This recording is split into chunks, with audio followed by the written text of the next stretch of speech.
You're listening to the very first episode of the Quitting Drugs podcast, and this is a podcast for people who need unification, not incarceration or drug probation.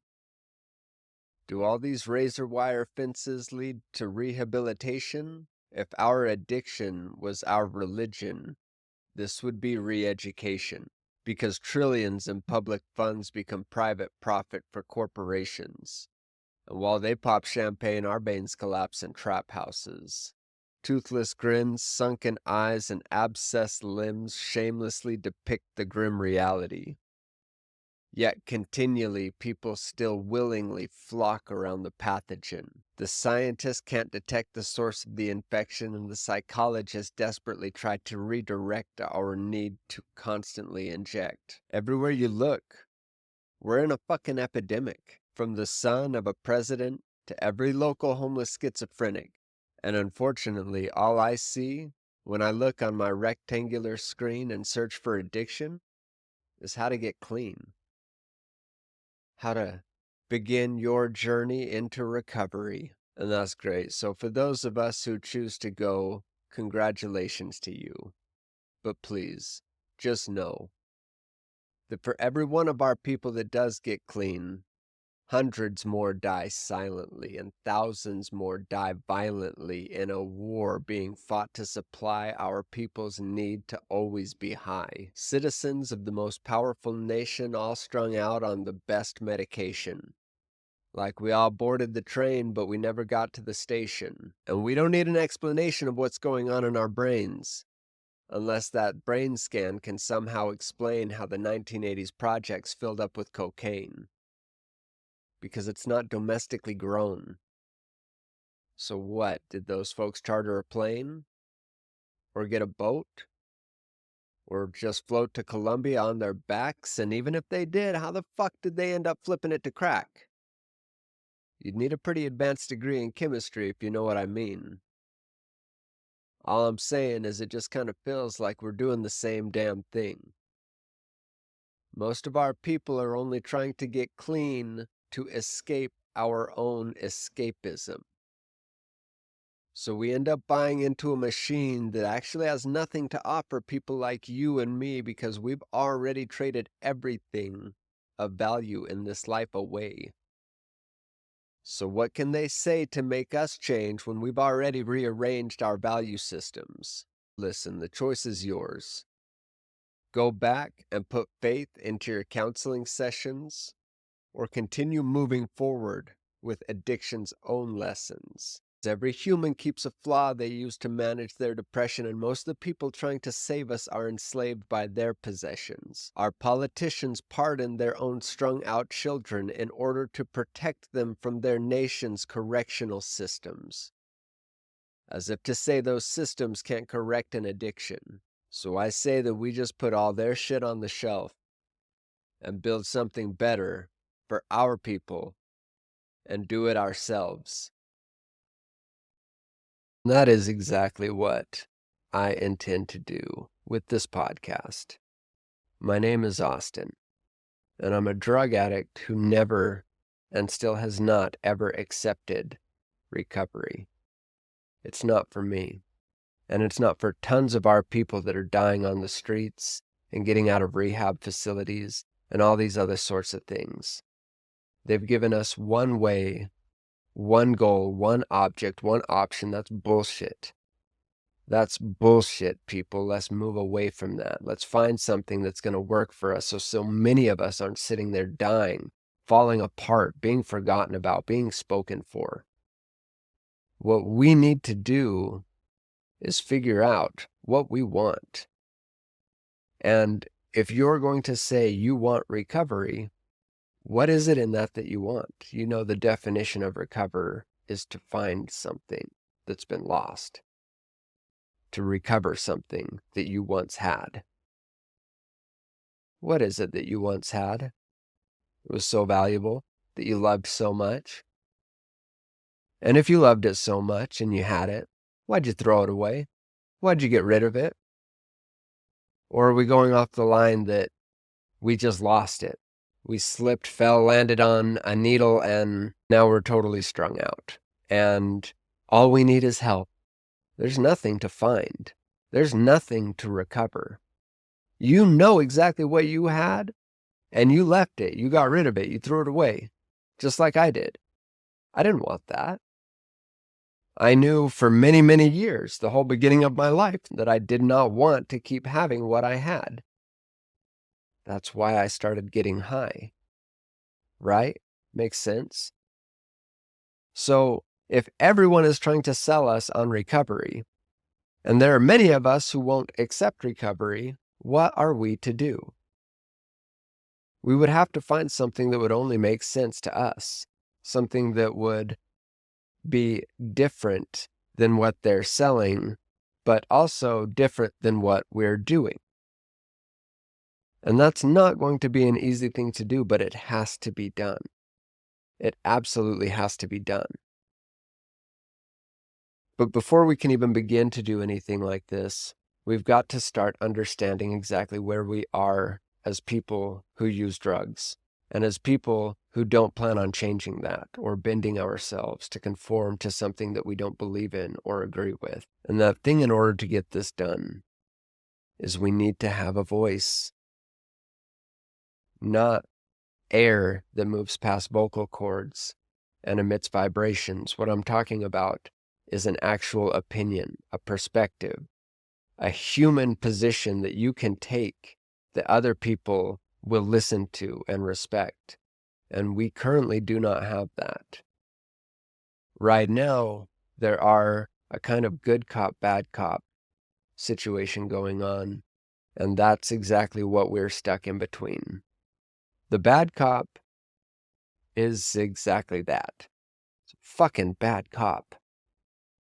And what they do is work for the state, who tells them exactly what is okay and what is not okay. They don't think, they don't question, they're like robots.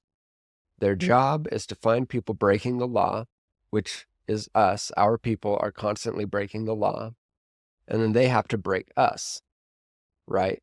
They have to come, and they have the whole tool belt like Batman of sticks and chemical gases and electrocution and bullets. I mean, everything that they could possibly need in order to get you and me to conform. And they don't care why we're doing it. They don't care what's going on in our lives or what kind of anything, right? We have no voice. And so they lock us up, they take us to court, and then when it comes time to plead our case, we, again, don't get to plead our case because no one really cares what we have to say, right? You get this state-appointed public pretender guy, and he goes up, and they talk this gibberish, and you don't even know what they're saying when you're in court. Almost every time I've been in court, I get out of the courtroom like, what the hell were you guys talking about? Am I really screwed right now? Or can I get out? Or what is going to go on? It's a terrible, terrible spot to be in, to have two people talking amongst each other about your fate. It's not a comfortable feeling, and it doesn't typically happen. Humans get a voice, they get a say. We don't. But then, of course, you get the good cop. And the good cop in this scenario is the recovery establishment. They are the people who are not just brainless robots who go out to do a job no matter how much it hurts other people. They have to get the job done. These are people that have an education. These are people that have an education in thoughts, feelings, emotions. And these are the people that care. They want to know why. They want to know what's going on in your life and how you're handling it and how you could maybe handle it better. This sounds familiar. Now, of course, the good cop that has to come in and speak for us in a more positive way is going to be the recovery establishment. These people are educated in things like thoughts, feelings, emotions, beliefs, different patterns that happen cognitively that we don't even recognize. They're trained to kind of see those things. And in order to see those things and address those things, they have got to find out some why information, right? So they talk to us and they want to know what is going on? Why are we thinking these things? And then they're going to help us kind of change some of that. They care, but they're still speaking for us. And what they're saying is, yes, we may have broken the law. Yes, we may be making bad decisions. However, it's not necessarily that we're bad people, like what the state says. They're not animals that need to be thrown into cages. These are people who are sick. They have a disease. There's something going on with them that's making this happen. Now, if you're a human and you're stuck between the position of being a bad person who can't control themselves and needs to be thrown in a cage, or someone who's sick and cannot seem to get themselves well despite the treatment efforts, you are fucked. You are a victim forever. And what is the problem with being a victim? The problem with being a victim is that you need help. You need someone, something else to come in and save you because you're completely stuck. Does any of this sound familiar with the language around addiction? It's all victimizing. It's saying that you can't help yourself, that you are either a piece of shit or incapable of controlling yourself in a way that would lead to outcomes like taking responsibility. Because if you're sick, you can't take responsibility. If you're bad, maybe it's because of your background. You give up your voice willingly because anytime you use your voice, you are labeled as some shitty thing that you don't want to be, right? Our people are out here dying in droves, me and you, all of our friends, all of our acquaintances, good people, moms, dads, brothers, sisters. People's kids are dying every single fucking day. And it's because they're telling me and you what we are and what we need. And we don't have any other opinion. We don't make that voice for ourselves. We don't say, this is what I need. We say, tell me what I need. They say, you have a problem. No, we don't. And then they convince us that we have a problem. They break us in jails, in prisons, in counseling. Mental, physical, emotional. We're impoverished. We live in homeless encampments. We have really fucked up lives here. And we could fix them if we chose what we wanted to do with them. And this is not a far stretch because you, as a drug addict, and me, as the same thing, really do have the power to do whatever we want because once we've already experienced that. We've already been told not to go where we were going to go and we went there anyway because fuck them. That's what drug addicts do. That's what they say. We don't care what anyone else has to say. We're not going to live our lives based around what someone else wants us to do, to think, to say, to feel. However, because of that rebellion, we used something to escape, to get out. And that was awesome. But now we're stuck in where we escaped to. And what they're telling us is, come back before it's too late.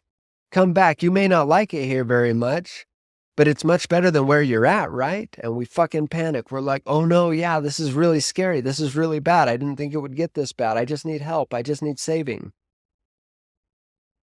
If you go halfway and then try and come back, recovery, wouldn't you only be guaranteeing a relapse? Should you get back to where you were and then realize why you did what you did, wouldn't you do that again? If you'd thrown something away and it fell out of the garbage can and landed back on your floor, wouldn't you pick that shit up and throw it back away? And I'm only saying this because that's what I always did. That's what I did when it came to my journey to sobriety, my journey to recovery, my big break from this terrible life that I was living. It was failure. It was just constant failure. I had to really look because I'd lost the will or the care to even try. right? It was like, I can't do this.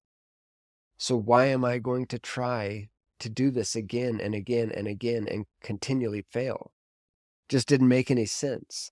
And honestly, even if it did work, I wasn't where I wanted to be. And when I hit that point, I stopped trying to quit, to get clean or do recovery or anything like that. And 10 years ago, I was able to stop doing heroin and crack. And then about 8 years, I stopped meth. In that time, I've never done any kind of recovery-based treatments, no classes, no 12-step, no anything like that. Anyone that had the goal of getting you sober, I stayed way far from, because that was not what I was looking for. What I wanted was to be happy. Just wanted to feel good. I wanted to not hate myself and the life that I lived in. And I could not do that sober. I don't think I can now. And it doesn't really matter. So I've had to experiment with different drugs, right now I keep it pretty straight with weed, alcohol, and then I do psychedelics. But the goal was not to get clean. In fact, the goal had nothing to do with drugs. My goal had to turn into something that would get me the things I wanted. And the only reason I needed to stop using a drug was if it got in the way of that. But not having to commit to this whole big life change where, you know what I mean? I'm becoming something that the system wanted me to be. Once that ended, I could really operate very freely, which as an addict is what I was accustomed to. Addicts do the things they want, right? We accept a lot of consequences for it. We are in jail. We are in prison. We are homeless because we do what we want. So I believe that this is very important, that we begin to focus on things that we actually want. What do you want? And if you don't know, then that probably explains why you're not trying to get it. And there's no problem with that. Why would you shoot an arrow if you can't see the target you're aiming at? But wait, you can't think about what you want because you're not even considered a human, and you've probably bought into that. You've probably begun to see that what they're saying is true. You can't do this, you can't do that. Right now you're going to be starting off sweeping the floor at 7-Eleven, doing something like that. We don't know what we want. That's crazy, huh? I mean, you probably just want to get high. That's typically what I want. The world fucking hates that. They hate that shit because they don't want that. They look at it like burning money when they could be buying a couch or a TV or rims on their car. And that would give them some kind of status, some kind of symbolism around them that makes them a better person. And so if you burn all your money and sleep on a sidewalk, you're not a good person. Depends on how nice your fucking couch is. You see what I mean? We don't care. Our people don't give a shit about any of these material values. We never have. We want something real, something in here, something that chemicals provide to you. Because the truth is, let's say that you have 3 private islands and they're all filled with beautiful homes and nice cars and all that shit. I promise you, you're not going to get as high off knowing you own all that shit as you would if you just shot heroin. The release of chemicals in your brain when you do a drug is much more than the release of chemicals in your brain from something like eating good food or having great sex or getting a lot of money, even if you win the lottery. It's temporary, just like a drug. And unlike a drug, you can't keep winning the lottery over and over and over and over to get that high like we can. And so if you have found probably the most substantial experience inside the realm of human experience, and then they're like, yeah, you have to give that up. What are you going to give it up for? For what? when you've already given up everything else. And now they come in and they tell you, yeah, well, that's got to go too. You have nothing to come back to, nothing to come back for, nothing that you want. Even if you stop using drugs today and then you get $3,000, what are you going to do with that money? Buy shit you don't care about? You're probably going to relapse.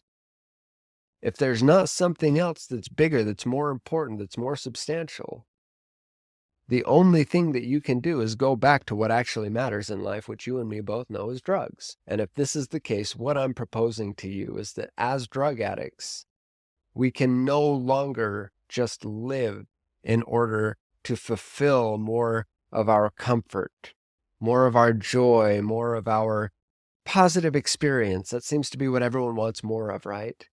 Everyone wants more of the good stuff. They've never fucking tasted the good stuff. They have no idea what the good stuff is. We know what that is. And we can't go back to it. And so if we were going to go back to it, to go to any half-stepping thing that's like, oh, well, it's kind of good, but, not as good, it wouldn't make any sense. We would have to start living our life in a way that heroes live their lives, which means when Batman goes out, he doesn't do it because he loves saving people. He doesn't love to be a crime fighter, right? The whole idea of a hero would be that he's doing it or she's doing it because they actually care.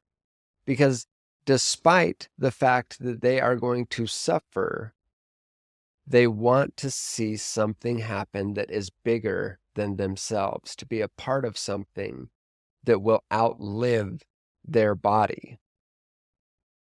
And most people can't do this because this is a direct contradiction to getting more comfortable, to having more pleasure.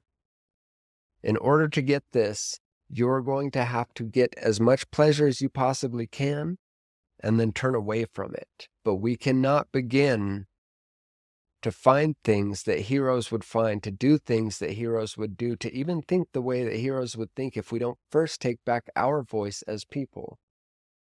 If we don't first start to say that maybe this entire thing that I'm stuck in isn't actually being stuck. Maybe I'm just halfway to where I'm trying to go. You understand?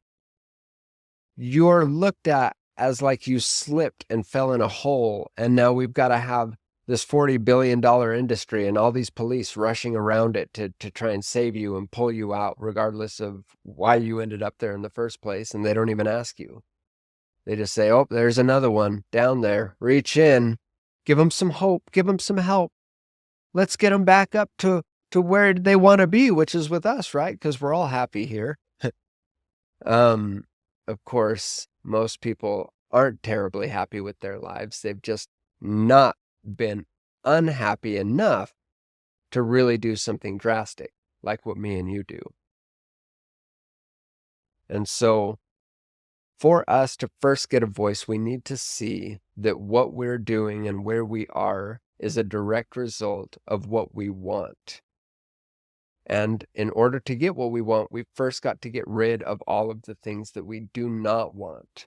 And that is what addiction has done for you.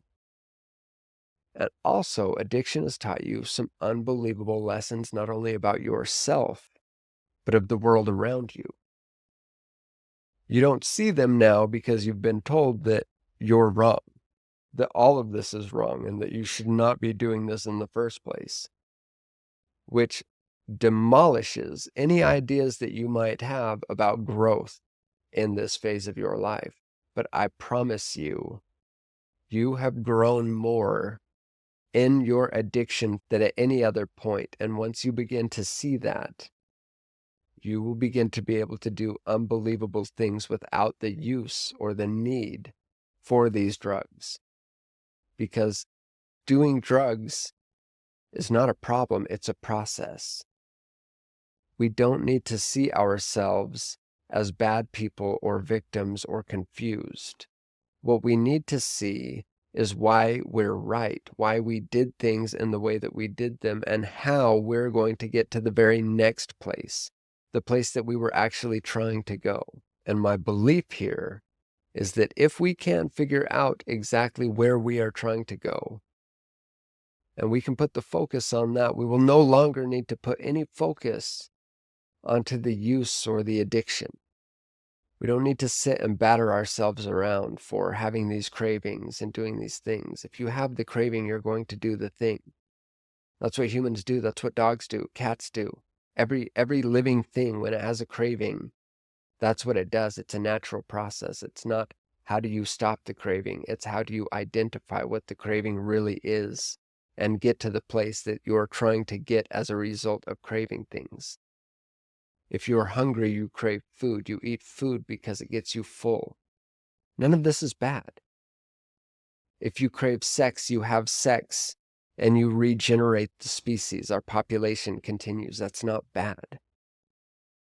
All of these things happen for a reason. If you have a craving to get fucked up on heroin and crack every day, it's not because you're screwed up in the head. It's because you are missing something that you need to get. And you're on your way to getting it, as long as you begin to trust in yourself like you did when you started using the drugs. This is not a very complicated process. You've just been taught to see yourself in a way that's not true. And so my goal here, what I actually would like to do, is find methods, develop things in this podcast, and then use them on people. I want to find a way. I want to find a method, a strategy, whatever we need to call it. We need to find it, use it, and then apply it to our people and get ourselves into these positions that we want to be in. Because I'm sick and tired of everyone who's trying to save us and trying to help us failing miserably as we die in the streets. No one talks about it. No one gives a shit. And the only people that do don't have a voice. So in conclusion, I believe that it's actually pretty easy to just quit using drugs. Ultimately, it's kind of a two-step process. You get rid of all the shit, and then you don't go buy more. Pretty simple. I also believe that world peace is a simple two-step process. The world leaders can go and they can shake hands with one another, and then they've got to go and deactivate all those nukes. It's actually pretty simple. And everyone supports world peace. Everyone supports the end of addiction. And yet, world leaders don't go out and shake hands, nor do they ever deactivate their nukes. Also, drug addicts. They never put down the shit. They never flush it, walk away, and never pick it up. And so perhaps the lesson that we can take from this is that if you are sitting on nuclear power, if you have this wide range of capability and capacity, instead of just deactivating it, instead of just turning it off and hating the fact that you have it and being afraid of yourself because you can do these things, why don't you use it? Not in a way that is self-destructive or harmful to those around you, but use it in a way that is incredibly impactful. Use it to make actual change. You've got a lot more power than what you understand.